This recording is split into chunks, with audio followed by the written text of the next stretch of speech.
উচ্চ মূল্যস্ফীতি, রাজস্ব আয়ে বড় ঘাটতি, উন্নয়ন প্রকল্প বাস্তবায়নে ধীর গতি এবং বিনিয়োগে অনিশ্চয়তা সহ নানা কারণে ভয়াবহ চাপে রয়েছে দেশের অর্থনীতি।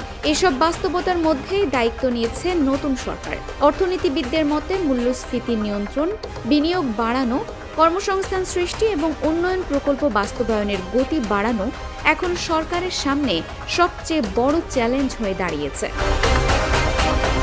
পরিকল্পনা কমিশনের সাধারণ অর্থনীতি বিভাগের ফেব্রুয়ারি মাসের অর্থনৈতিক হালনাগাদ প্রতিবেদনে দেখা গেছে, চালের দামের চাপ কিছুটা কমলেও মাছ, সবজি ও ফলের দাম বাড়ার কারণে খাদ্য মূল্যস্ফীতি আবার ঊর্ধ্বমুখী হয়েছে। এর ফলে সামগ্রিক মূল্যস্ফীতির ওপর চাপ অব্যাহত রয়েছে। তবে বৈদেশিক খাতে কিছু ইতিবাচক লক্ষণও রয়েছে। বৈদেশিক মুদ্রার রিজার্ভ ডিসেম্বর মাসে কিছুটা বাড়ার পর জানুয়ারিতে স্থিতিশীল অবস্থায় রয়েছে। জানুয়ারিতে মোট বৈদেশিক মুদ্রার রিজার্ভ প্রায় 33.18 বিলিয়ন ডলারে অবস্থান করছে।